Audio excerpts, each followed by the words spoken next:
Hi, this is Ellen at Fezziwig's Marketplace in downtown O'Fallon, Illinois. I'm at home today and I am cupping for the spring-summer season for all the teas we're going to be bringing in.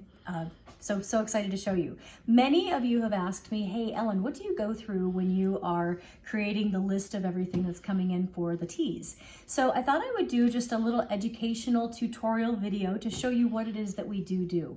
So I actually have, we're doing some black teas today, and I've got boiling hot water in my little cupping sets, and I've got my timer going because these are going to be done in about 2.5 minutes. So I'm actually comparing 3 different black teas that might be similar, but I want to go through what we do in the meantime while we are steeping these. So first of all, I order samples from the companies that we deal with, and they send me all kinds of things, usually about 200 to 300 samples. So frankly, this takes a little while to do, about a week or so, oftentimes about 2 to sometimes 3 weeks. So then once I get all the samples in, then I open them up and I smell them and I say, okay, what does this smell like? And if it smells really lovely, then frankly, I will say, okay, we're gonna cup that. If it doesn't smell all that great, or I'm like, oh, this is not going to be a good one, we're actually then going to put that in our little recycling bin and we put it in our garden to nourish the ground. No sense in throwing it away, but it's just not going to be in the line. So I smell them and I say, okay, yeah, I can see how that might work. And again, if it works, then we cup it. Then we categorize everything into black teas, green teas, white teas, oolongs, all our botanicals, all our rooiboses. And then we say, okay, what is it that we are getting rid of for the season? So obviously about 20 to 25 teas go away. Some of them will come back for the following season. Others, we bring in new ones. Of course, we want to bring in new each year. So then we have room to create the new things coming. So it's really important we know what it is that we're looking for. So oftentimes I ask our customers, you, and say, hey, what it is that you want?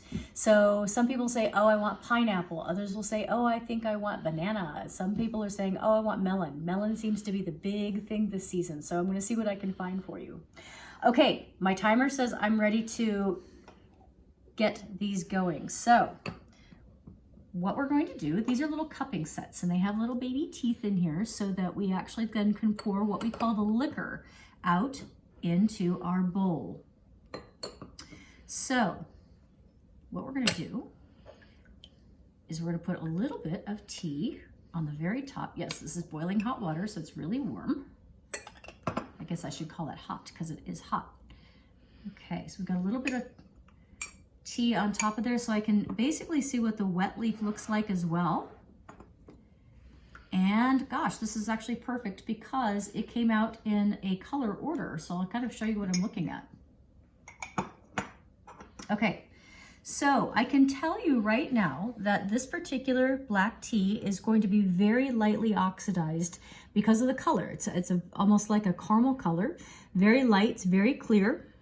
But I can tell you that it's not going to be a very strong, robust tea. It may have a lot of flavor to it. We're going to find out in just a moment. The next one I can tell you is a bit more oxidized because look at the color. It's a deeper, richer color. It's a little bit more towards a tawny, sable color. It's really gorgeous. So this is probably going to have a little bit stronger flavor to it. And this one here, I can tell you, is very, very heavily oxidized. Look at that color. I believe they said that this particular one may have some pu'er in it, which is the fermented tea. It's the only tea that is fermented. So it looks like that definitely may be the case. Really nice. Okay, so let's taste. Let's see what we're going to do.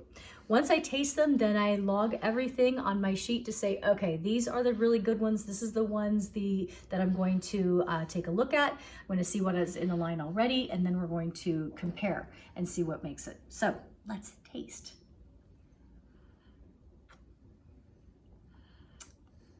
Okay, so I was right. This one is very, very light. Nothing wrong with that, but it doesn't have a whole lot of flavor to it. So I have to tell you, that one's probably out. It could be a good iced tea, but you know what? It's not fantastic, and I don't want to do anything that wasn't fantastic for you. So that one's gone. Okay, yeah. The next one is going to be a little bit heavier. Okay, that one may make it. That one actually has some blueberry and mango in there. And I can see that that would be a nice iced tea, but I'll tell you what I'm getting right now? I'm getting a note of kind of a fake flavoring that I don't really love. It's not translating after I had the first sip. So you know what? That one's not gonna make it either. See everything we go through?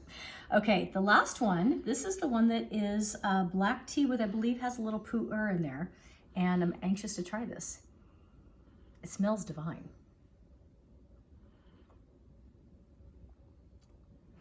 That's wonderful. That's delicious. So I can tell that definitely has the pu'er in it. Pu'er has a very earthy note to it, almost like a mushroom earthy note. So, and I can tell by that color. But you know what? This one has a lot of fruit in it as well. So this is going to be a wonderful one for the spring summer season. Don't know what we're going to call it yet, but if you have any ideas, let me know. It's got almost like a rhubarb, strawberry, blackberry note to that. So let me know if you have any ideas. Just respond to the video. Okay, I hope that helps you understand everything that we do to create our beautiful list. And we will let you know as soon as everything is ready to go. And here's to your health. Stay safe, everybody.